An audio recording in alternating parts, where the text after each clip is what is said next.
My channel ఈరోజు ఏం జరగబోతుందో తెలుసుకుందామా? ఇంకా ఎపిసోడ్లోకి వెళ్ళిపోతే సుమిత్ర జ్యోత్స్న కిడ్నాప్ అవడంతో చాలా కంగారు పడుతూ ఏడుస్తూ, ఏవండి ఎలా అయినా నా కూతురు నాకు కావాలి, ఎంత డబ్బు కావాలంటే అంత డబ్బు ఇవ్వండి, నా కూతురు నాకు కావాలి, నా కూతురు నాకు కావాలి అని ఏడుస్తూ ఎమోషనల్గా కింద పడిపోతుంది.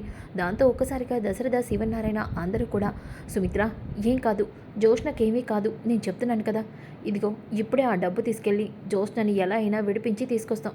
ఒరే కార్తీక్, ఇంకా ఏంటలా చూస్తున్నావు, పద బయలుదేరదాం అని వెనకాలనే, ఏవండి ఎంత డబ్బు పోయినా పర్వాలేదు, నా కూతురికి ఏమీ కాకూడదు, జ్యోత్స్నకేమీ కాకూడదండి అని వెనకాలనే, సుమిత్ర చెప్తున్నాను కదా జ్యోత్స్నకేమీ కాదు, అత్త నీ మేనల్లుడు నీకు మాటిస్తున్నాడు, జ్యోత్స్నకేమీ కానివ్వను, జ్యోత్స్నని తప్పకుండా నిన్ను తీసుకొస్తాను అని వెనకాలే అప్పుడే దాస్ అక్కడికి వస్తాడు. అవును వదిన, అల్లుడు చెప్తుంది నిజమే, ఖచ్చితంగా జ్యోత్స్నని తిరిగి తీసుకొస్తాడు అని వెనకాలనే ఇక పారిజాతం, ఒరే దాసు ఈ విషయం నీకెలా తెలిసిందిరా, ఇందాక కార్తిక్కి ఫోన్ చేస్తే విషయం చెప్పాడమ్మా, అందుకే వచ్చాను, పోనీలేరా ఆ పాపిష్టి దానికి అలాగే జరగాలి, నువ్వెందుకు వచ్చావు, ఈ విషయాల్లో నువ్వు దూరం మాకు, ముందు నువ్వు ఇంటికి వెళ్ళిపో, అలా అంటావేంటమ్మా, జ్యోత్స్న అవును జ్యోత్స్న దశరథ కూతురే, కానీ అది నిన్ను కిడ్నాప్ చేసింది, ఎన్ని రకాలుగా నిన్ను ఇబ్బంది పెట్టింది, దానికి తగిన శాస్త్రి జరిగిందిలే, దాని గురించి నువ్వు మర్చిపో, అమ్మ అలా అంటావేంటమ్మా, ఒకప్పుడు జ్యోత్స్న నా కూతురు అనుకొని నువ్వు మనవరాలని ప్రేమగా చూసుకున్నావు, ఇలాంటి పరిస్థితి వచ్చిందని వదిలేయడం కరెక్ట్ కాదమ్మా. ఒరే దాసు, నేను చెప్పేది నీకు అర్థం కావట్లేదురా, అక్కడ కిడ్నాప్ చేసిన వాళ్ళు చాలా డేంజరస్ మనుషుల్లా ఉన్నారు, దాన్ని ప్రాణాలు తీస్తానని గన్ పట్టుకొని బెదిరిస్తున్నారు, ఇప్పుడు ఇదంతా అవసరమా అని అంటూ ఉంటే శివనారాయణ, పారిజాతం దాసుతో నువ్వు ఎందుకు అంత గుసగుసలో మాట్లాడుతున్నావు అని అనగానే ఇక దాసు, ఏం లేదు సార్, జ్యోత్స్నను ఎలా అయినా కాపాడి ఇంటికి తీసుకురమ్మని మా అమ్మ నాతో చెప్తుంది, ఎంతైనా జ్యోత్స్న అంటే మా అమ్మకు కూడా ప్రేమ కదా అని అనగానే, దాసు నా కూతురికేం కాదు కదా అని సుమిత్ర అంటుంది. వదిన, జ్యోత్స్నకేమీ కాదు, కార్తీక్ నేను వస్తూ ఉంటే దారిలో నాకు ఈ ఫోన్ దొరికింది, ఇది జ్యోత్స్న ఫోనే కదా అని వెనకాలనే ఒక్కసారిగా శివనారాయణ అలాగే దశరథ, కార్తీక్ అవును మావయ్య ఇది జ్యోత్స్న ఫోనే, ఈ ఫోన్ నీకు ఎక్కడ దొరికింది, అది పంజగుట్ట సర్కిల్లో గాంధీ హిల్ బొమ్మ ఉంది కదా అక్కడ నాకు దొరికింది అని వెనకాలనే, మావయ్య అంటే జ్యోత్స్నని అదే స్పాట్లో వాళ్ళు కిడ్నాప్ చేసి తీసుకెళ్ళుంటారు, ఇది మనకి మంచి క్లూ అల్లుడు, కానీ ఇప్పుడు మనం జ్యోత్స్నని ఎలా పట్టుకోగలం ఏంటి, వాడు డబ్బులు అడిగాడుక, ఆ డబ్బుల్ని తీసుకొని ఎక్కడికి రమ్మంటాడో వాడే చెప్తాడు కదా, అప్పుడు మనం జ్యోత్స్నని పట్టుకోవడానికి మనకి మంచి అవకాశం దొరుకుతుంది, పదమవయ్య, దాసమవయ్య నువ్వు కూడా నాతో పట్రా అని చెప్పేసి ముగ్గురు కూడా బయలుదేరుతూ దీపని అతన్ని జాగ్రత్తగా చూసుకోమని చెప్తారు. ఇక సుమిత్ర మాత్రం ఏడుస్తూ, వద్దు ఎవరు నాకు ఏ ధైర్యం చెప్పొద్దు, నా కూతురు కంటికి కనిపించే వరకు నేను ప్రశాంతంగా ఉండలేను అని చెప్పేసి సుమిత్ర ఎమోషనల్ అయిపోతూ ఉంటుంది. ఇంకా ఒక పక్కన కార్తీక్, దశరథ అలాగే దాసు ముగ్గురు కూడా డబ్బుల బ్యాగ్ తీసుకొని మేనేజర్ దగ్గర కారెక్కుతారు.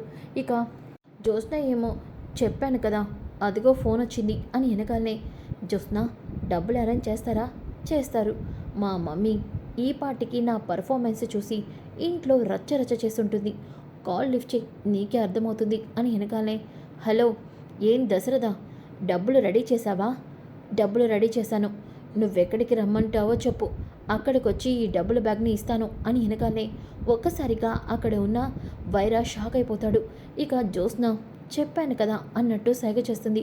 ఇక వైరా, సరే నేను చెప్పిన ప్లేస్కి ఆ బ్యాగ్ తీసుకొని రా, పోలీసులకి ఫోన్ చేసినా అలాగే ఏదైనా పిచ్చి వేషాలు వేసినా నీ కూతురు డెడ్ బాడీని పార్సిల్గా పంపిస్తాను, వద్దొద్దు అలా చేయి మాకు, నా కూతురికి ఏమీ కాకూడదు, నువ్వు చెప్పిన ప్లేస్కి నేను ఈ బ్యాగ్ తీసుకొచ్చి ఇస్తాను, చూడు నువ్వొక్కడివే సింగిల్గా రావాలి, నీ మేనల్లుడు కార్తీక్ని తీసుకొని వస్తే మాత్రం నేనేం చేస్తానో నాకే తెలీదు, ఏంటి నా పేరు కూడా చెప్తున్నాడంటే వీడెవడో మనకి బాగా తెలిసిన వాడే అని కార్తీక్ మనసులో అనుకుంటాడు. ఇక దశరథ, సరే సరే నువ్వు చెప్పినట్టే చేస్తాను, ముందు ఎక్కడికి రావాలో చెప్పు అని వెనకాలనే వైరా ఏదో అడ్రస్ చెప్తాడు. ఇక దశరథ సరే అని అంటాడు. ఇక కార్తీక్ అలాగే దాసు, మావయ్య ఇదంతా చూస్తూ ఉంటే ఎవరో మన గురించి తెలిసిన వాడే జ్యోత్స్నని కిడ్నాప్ చేశాడు, మావయ్య ముందు నువ్వు నాకు లొకేషన్ని షేర్ చేసి వాడు చెప్పిన ప్లేస్కి బయలుదేరు, నేను దాసు మావయ్య ఎలా అక్కడికి రావాలో జ్యోత్స్నని ఎలా పట్టుకోవాలో చూస్తాం, వాడి డబ్బులు తీసుకొని జ్యోత్స్నని వదలకపోతే మళ్ళీ మనం వాడి దగ్గర మోసపోయినట్టు అవుతుంది. ఇంకొకసారి వాడికి ఛాన్స్ ఇచ్చినట్టు అవుతుంది. అందుకే వాడెవడో కూడా నేను తెలుసుకుంటాను. నువ్వు వెళ్ళు మావయ్య అని చెప్పేసి అనగానే ఇక దశరథ కారులో బయలుదేరుతాడు. ఇందులోకి దాసు, అల్లుడు, నాకేదో అనుమానంగా ఉంది. నా కూతురు అంత అమాయకురాలైతే కాదు. ఒకరి చేతిలో కిడ్నాప్ అయ్యి మోసపోయే అంత మనిషి అయితే కాదు. కానీ సుమిత్ర వదిన చూస్తుంటేనే కంగారుగా ఉంది. అవును మావయ్య, నిజంగా జ్యోత్స్న ఏదైనా ప్రమాదంలో పడితే తనని తాను ఎలా సేవ్ చేసుకోవాలో బాగా తెలుసు. కానీ కావాలనే అత్తని ఎమోషనల్గా బ్లాక్మెయిల్ చేసింది. డబ్బుల కోసమే జ్యోత్స్న ఏదో ప్లాన్ చేస్తున్నట్టు అనిపిస్తుంది. కానీ ఈరోజు జ్యోత్స్న నిజంగా ఏదైనా ప్లాన్ చేస్తే మాత్రం ఈరోజు జ్యోత్స్న అత్త చేతుల్లో తన్నులు తినేలా చేస్తాను. ఇంకొకసారి జ్యోత్స్న అత్తని మోసం చేయకుండా చేస్తాను. అల్లుడు, ఇప్పుడు మనం ఏం చేద్దాం? చెప్తాను మావయ్య అని చెప్పేసి కార్తీక్ అయితే ఎవరికో ఫోన్ అయితే చేస్తాడు. ఇక దాసుని, మావయ్య రండి బయలుదేరదాం అని చెప్పేసి ఇక దశరథ పంపిన లొకేషన్కే కార్తీక్ అలాగే దాస్ కూడా ఇక ఒక బండి మీద వెళ్తూ ఉంటారు. ఇక దాస్ అయితే, కాశీకి విషయం తెలుసా? బండి తీసుకొచ్చి ఇచ్చాడు. తెలీదు మావయ్య, నేను అర్జెంట్ పని ఉందని బైక్ తీసుకొచ్చి పంపించమన్నాను, వాడు వాళ్ళ ఫ్రెండ్తో పంపించాడు అని చెప్పేసి ఇద్దరు అయితే ఇక బండి మీద వెళ్తూ ఉంటారు. ఇక వైరా, ఏంటి జ్యోత్స్న, నీ ఏడుపు నీ కన్నీళ్ళని చూసి గంటలో 30 కోట్లు అరేంజ్ చేశారు మీ ఫ్యామిలీ. నమ్మలేకపోతున్నాను. చెప్పాను కదా, నా పర్ఫార్మెన్స్ చూసి మా అమ్మ అక్కడ ఎంత గొడవ చేసి ఉంటుందో నాకు తెలుసు. అందుకే గంటలో 30 కోట్లు అరేంజ్ అయినాయి అని అనగానే ఇక వైరా నవ్వుతూ, సూపర్ జ్యోత్స్న, నాకు మంచి అవకాశాన్ని ఇచ్చావు అని అంటూ ఉంటే అక్కడ ఉన్న బోడిగుండు మేనేజర్ అయితే, సార్ ఒక్కసారి నాతో పాటు బయటికి రండి సార్ అని అనగానే ఇక వైరా మేనేజర్ పిలుస్తున్నాడని బయటికి వస్తాడు. ఇక మేనేజర్, సార్ ఆ జ్యోత్స్న చాలా కంత్రిది. అవును, ఒకసారి మిమ్మల్ని ఇలాగే హెల్ప్ చేస్తానని చెప్పేసి అందరి ముందు ఇరికించి మీకు పోలీసులు అప్పగించింది. మీరు ఎంతో కష్టపడి ఎంతోమంది లాయర్ల వెనక తిరిగితే బయటపడ్డారు. మళ్ళీ ఈ జ్యోత్స్న విషయంలో మీరు మోసపోతున్నారేమని భయంగా ఉంది సార్. మీరు మోసపోకుండా ఉండాలి అంటే మీరు ఒకటి చేయాలి సార్. ఏంట్రా, ఏమంటున్నావు? తన సొంత ఫ్యామిలీని తను మోసం చేసి 10 కోట్లు కొట్టేస్తుంది అంటే మనం ఒక లెక్క సార్ ఆ అమ్మాయికి. నువ్వు చెప్పింది కూడా కరెక్టేరా, కానీ జ్యోత్స్నకి మన వల్ల డబ్బు వస్తుంది కదా సార్. మన వల్ల జ్యోత్స్నకి డబ్బు వస్తుంది ఓకే, కానీ ఫ్యామిలీనే మోసం చేసిన అమ్మాయి మనల్ని మోసం చేయదా? తేడా వస్తే ఖచ్చితంగా అది మనల్ని ఇరికించేస్తుంది సార్. మనం ఈసారి మోసపోకూడదంటే మనం ఒక పని చేయాలి సార్ అని అనగానే, నోరు ముయ్యరా, నీ మాటలు ఎవడు నమ్ముతాడు? ఇప్పుడు మనమేమి మోసపోం. జ్యోత్స్న మన చేతిలో ఉంది. దశరథ 30 కోట్లు కాసేపట్లో మన మనిషికి ఇస్తాడు. ఇక ఆ 20 కోట్లతో మనం హ్యాపీగా సెటిల్ అవ్వచ్చు. నువ్వెక్కువ ఆలోచించకుండా ముందు నాతో పద అని అనగానే ఇక ఆ మేనేజరు, ఈ ఓనర్కి ఎన్నిసార్లు చెప్పినా వీడి మట్టి బుర్రకి అర్థం కాదు. ఆ జ్యోత్స్న పెద్ద కంత్రిది, నేనే ఏదో ఒకటి చేయాలి అని చెప్పేసి అనుకుంటాడు. ఇక జ్యోత్స్న ఆలోచిస్తూ ఉంటే అప్పుడే వైరా అక్కడికి వస్తాడు. ఏంటి, బయటకెళ్ళి సీక్రెట్గా మాట్లాడుకుంటున్నారు? నన్ను మోసం చేయాలని చూస్తున్నారా? చిచిచి, అలాంటి ఉద్దేశం మాకు లేదు జ్యోత్స్న. నీ మూలన మాకు 20 కోట్లు వస్తాయంటే మేమెందుకు నిన్ను మోసం చేస్తాం? కాకపోతే నా మేనేజరే నిన్ను నమ్మట్లేదు. గతంలో నువ్వు మమ్మల్ని మోసం చేసావు కదా, ఇప్పుడు కూడా అలా మోసం చేస్తావేమోనని అంటున్నాడు. వాడు నిజంగానే తింగరోడు. నేనెందుకు మిమ్మల్ని మోసం చేస్తాను? ఇప్పుడు నాకు కూడా 10 కోట్లు కావాలి. అలా దానికోసమైనా నేను మీకు హెల్ప్ చేస్తాను కదా. నేను కూడా అదే చెప్పానులే జ్యోత్స్న అని అంటాడు. కానీ జ్యోత్స్న మనసులో, నేనేంటో నాకే పూర్తిగా తెలీదు, కానీ నువ్వు నన్ను గుడ్డిగా నమ్ముతున్నావు. నీ మేనేజర్ కొంచెం నా గురించి తెలుసుకున్నాడులే అని మనసులో అనుకుంటుంది. ఇంకా దశరథ అయితే అక్కడికి వస్తాడు. రాగానే ఒక మనిషి అక్కడ వెయిట్ చేస్తూ ఉంటే దశరథ అతనికి దగ్గరికి వచ్చి, ఇదిగో బ్యాగు, మరి నా కూతురేది అని వెనకాలనే, మీ అమ్మాయి ఎక్కడుందో ఎప్పుడొస్తుందో సార్ ఫోన్లో చెప్తారు, ముందు బ్యాగ్ ఇవ్వండి అని వెనకాలనే, నీ మాటలు నమ్మి బ్యాగ్ ఎలా ఇస్తాను, ఇవ్వను అని వెనకాలనే వైరా కాల్ చేస్తాడు. ఏంటి దశరథ, బ్యాగ్ ఇవ్వమంటే ఇవ్వవేంటి? చూడు, నీకు కావాల్సిన డబ్బులు నేను ఇస్తున్నా, కానీ నువ్వు నా కూతుర్ని విడిచిపెట్టకపోతే అప్పుడు నా కూతురి నా దగ్గరికి ఎలా వస్తుంది? నీ మాట మీద నమ్మకం ఏంటి? అందుకే బ్యాగ్ ఇవ్వను నేను అని వెనకాలనే, చూడు దశరథ, ఇప్పుడు నువ్వు ఆ బ్యాగ్ నా మనిషికి ఇవ్వకపోతే నీ కూతురి తలకై నీకు పార్సిల్ కింద ఇంటికి పంపిస్తాను, అప్పుడు నీకు బాగా గుర్తుంటుందేమో అని వెనకాలనే ఒక్కసారిగా దశరథ షాక్ అవుతాడు. ఇక ఇటు నుంచి కాల్లో కార్తీక్ కూడా దశరథకి ఇయర్ ఫోన్లో మాట్లాడుతూ, మావయ్య ఆ బ్యాగ్ ఇచ్చేసి నువ్వు సరే అయితే ఈ బ్యాగ్ ఇస్తున్నాను, జోష్న ఎప్పుడొస్తుంది అని అడుగు అని అనగానే, సరే ఇప్పుడు నేను ఈ బ్యాగ్ ఈ మనిషికి ఇస్తున్నా, మరి నా కూతురు ఎప్పుడు ఇంటికి వస్తుంది? చూడు, నువ్వు బ్యాగ్ ఇచ్చిన మరుక్షణం నీ కూతురు సేఫ్గా నీ ఇంటికి వస్తుంది. నువ్వు అక్కడి నుంచి వెళ్ళిపో దశరథ అని అనగానే దశరథ బ్యాగ్ ఇచ్చేసి ఇక ఆ కారు ఎక్కుతాడు. ఇంతలోకి దాసు అలాగే కార్తీక్ అయితే ఇక అక్కడే బైక్ మీద ఫాలో అవుతూ అక్కడి వరకు వస్తారు కదా. ఇక దశరథ కారులో వెళ్ళిపోగానే ఆ మనిషి వైరాకి కాల్ చేసి, సార్ అతను కారులోంచి వెళ్ళిపోయాడు సార్ అని అనగానే, సరే నువ్వు బ్యాగ్ తీసుకొని ఇక్కడికి వచ్చేయి అని చెప్పేసి అనగానే ఇక బ్యాగ్ తీసుకొని వాడైతే డైరెక్ట్గా వైరా ప్లస్కి బయలుదేరుతూ ఉంటాడు. ఇక కార్తీక్ అలాగే దాసు వెనకాలే బైక్ మీద వాళ్ళని ఫాలో అవుతూ ఉంటారు. ఇంతలోకి ఇదంతా తెలియని అతను ఇక వైరా ఉండే ప్లేస్కి అయితే వస్తూ ఉంటాడు. ఇక జ్యోత్స్న అయితే, మీరు అనుకున్నది జరిగింది కదా, మరి ఈ కట్లేంటి, ఈ కట్లు విప్పదీయండి అని వెనకాలనే వైరా ఇక జ్యోత్స్న చేతికి ఉన్న కట్లని తీయమని చెప్తాడు. ఇక ఆ కట్లని విప్పదీయగానే జ్యోత్స్న కాలు మీద కాలేసుకొని కూర్చుని, చెప్పాను కదా నేను అడిగి నా కోసం మా ఇంట్లో ఎంత డబ్బైనా ఇస్తారు అని వెనకాలనే ఇక వైరా, సూపర్ జ్యోత్స్న, నిజంగా నీలాంటి వాళ్ళు ఈ ప్రపంచంలో చాలా అరుదుగా ఉంటారు. చెప్పాను కదా, మా మమ్మీ నా కోసం ఏదైనా చేస్తుంది. నేను కార్చిన కన్నీళ్ళు నిజం అనుకొని మా మమ్మీ ఎమోషనల్ అయిపోయి అందరినీ హడలుగొట్టుంటుంది. కానీ పాపం వాళ్ళకి తెలీదు నేను ఎంత బాగా పర్ఫార్మెన్స్ చేస్తానో. చూడు, ఇప్పుడు మనకు కావాల్సిన డబ్బు వచ్చింది అని అనగానే ఇక వైరా తన మనిషి ఇంటికి రావడం చూస్తాడు. అదిగో డబ్బు వచ్చినట్టుంది అని వెనకాలనే కార్తీక్ అలాగే దాసు జోష్నని ఇక్కడే వాడు దాచిపెట్టుంటాడు, పదమవయ్య అని చెప్పేసి ఇద్దరు కూడా మెల్లగా వెళ్తూ ఉంటారు. ఇక ఆ రౌడీ అయితే డబ్బుల బ్యాగ్ని తీసుకొని వైరా దగ్గరికి వస్తాడు. అన్నా ఇదిగో డబ్బులు. వాడు ఇంత త్వరగా డబ్బులు ఇచ్చాడేంటో అనుకున్నాను అని వెనకాలనే వైరా ఆ డబ్బుల బ్యాగ్ని చూసి, సూపర్ జ్యోత్స్న, నీ వల్ల ఈరోజు నాకు 20 కోట్లు వచ్చాయి. ఇదిగో నీ షేర్ 10 కోట్లు అని చెప్పేసి ఇక ఇంకో బ్యాగ్లో 10 కోట్లు పెట్టి వైరా జ్యోత్స్నకి ఇస్తూ ఉంటే దాసు కార్తిక్ అది చూసి షాక్ అయిపోతారు. ఇక ఒక్కసారిగా జ్యోత్స్న, వైరా చూడు, ఆ రోజు నన్ను నమ్మి మా మావయ్యని అరెస్ట్ చేయించావు, కానీ అప్పుడు నువ్వు అరెస్ట్ అయ్యావని నేను నిన్నేదో మోసం చేశానని నువ్వు నన్ను ఇప్పుడు కిడ్నాప్ చేసావు.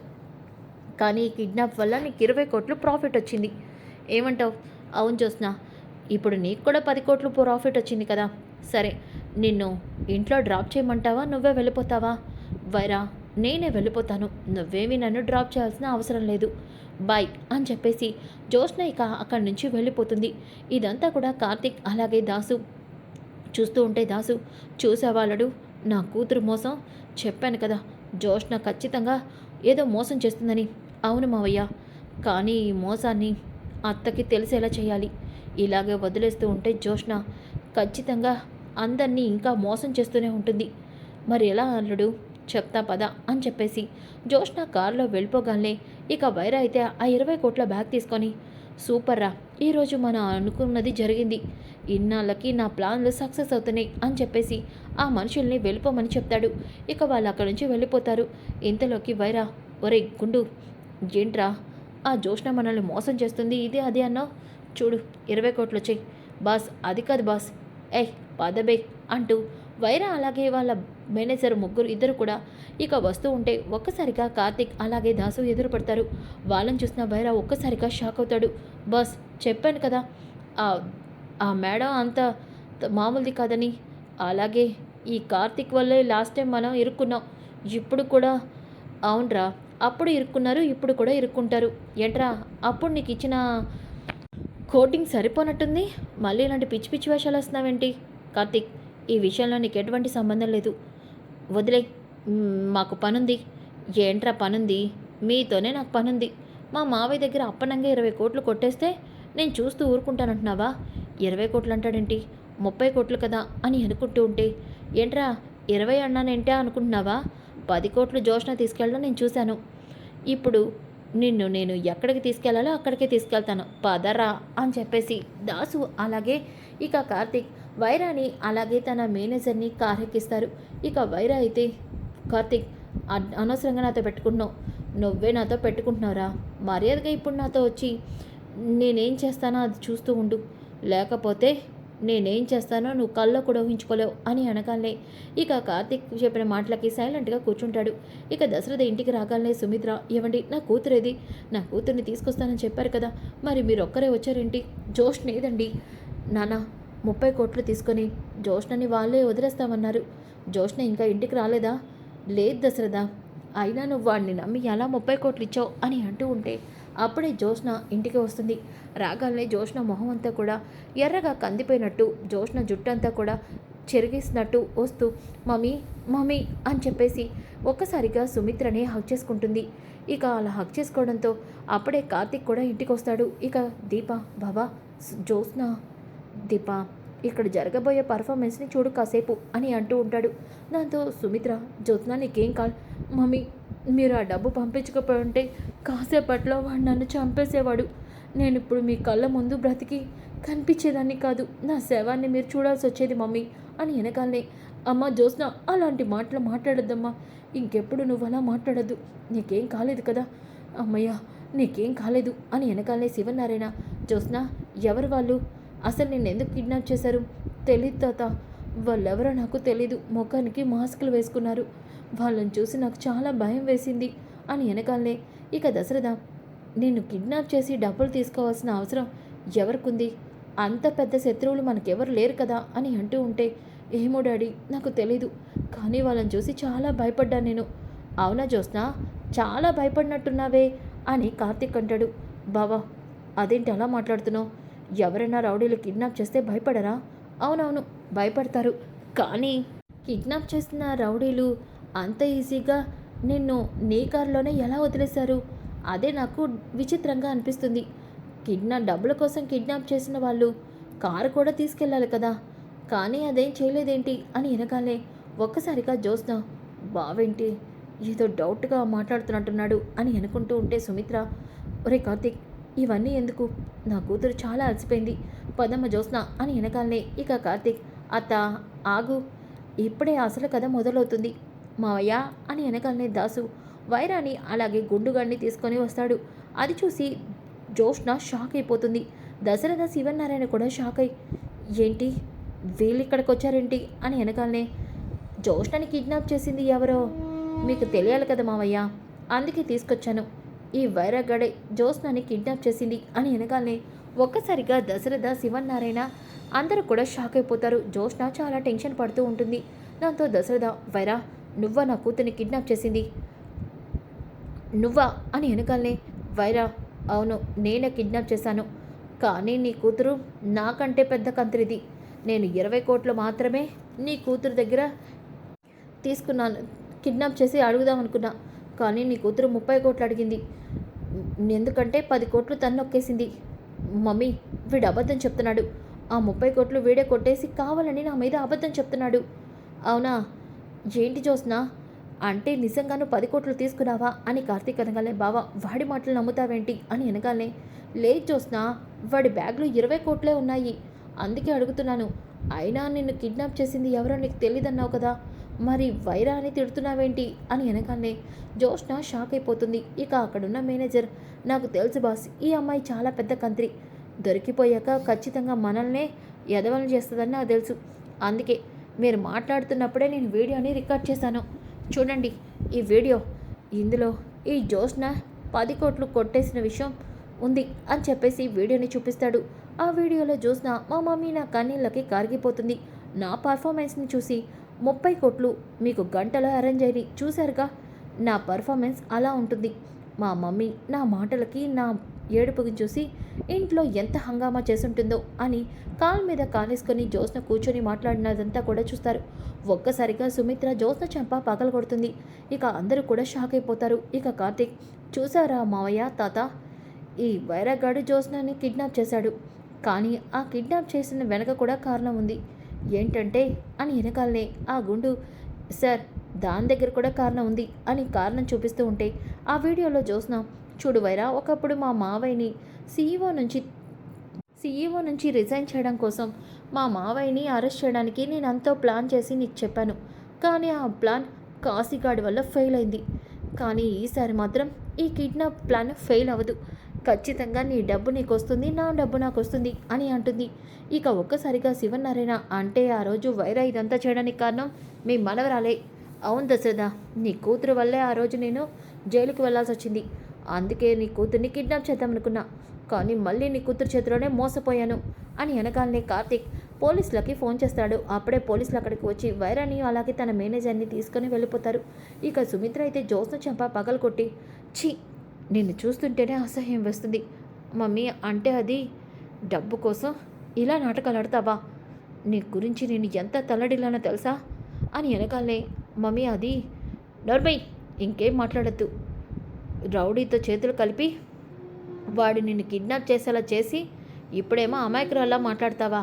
నీ కన్నతల్లి పరిస్థితి తెలిసి కూడా వీడియో కాల్లో అలా మాట్లాడి సుమిత్రని ఇంత భయపెడతావా, ఇంత బాధ పెడతావా? తనకి మనుషుల ఎమోషన్స్తో పనే ఉంది డాడీ. నాన్న, తనకి నచ్చింది చేస్తుంది, డబ్బు కోసం ఎంతకైనా తెగిస్తుంది అని దశరథ్ అంటాడు. డాడీ అది ఏంటే డాడీ మమ్మీ అంటూ, నిజంగానే నీ గురించి వాళ్ళకంటే నాకే బాగా తెలుసు. శ్రీధర్ని అరెస్ట్ చేయించి కుటుంబం పరువు తీసి ఆ వైరతో చేతులు కలిపి 10 కోట్లు కొట్టేస్తావా? అసలు నువ్వు మనిషివేనా? కొంచెమైనా నీకు మానవత్వం బుద్ధి ఉందా? కన్న తల్లి తలడెళ్ళిపోతూ ఉంటే పాపం దీప సుమిత్రని కంటికి రెప్పలా చూసుకుంది. సుమిత్ర విషయంలో ఎంతో ప్రేమను చూపించింది. కానీ నీ కన్నతల్లి పరిస్థితి తెలిసి కూడా ఇంత దారుణంగా ప్రవర్తిస్తావా పాపిష్టిదానా అని పారిజాతం తిడుతూ ఉంటుంది. సో ఫ్రెండ్స్, ఏదేమైనప్పటికీ జోష్న నిజ స్వరూపం అందరికీ తెలిసింది. మరి కమింగ్ ఎపిసోడ్స్ చాలా ఇంట్రెస్టింగ్గా ఉంటాయి. Don't miss. ఈ వీడియో నచ్చితే లైక్ చేయండి, షేర్ చేయండి. Thanks for watching. Back to my channel. ఈరోజు ఏం జరగబోతుందో తెలుసుకుందామా? ఇంకా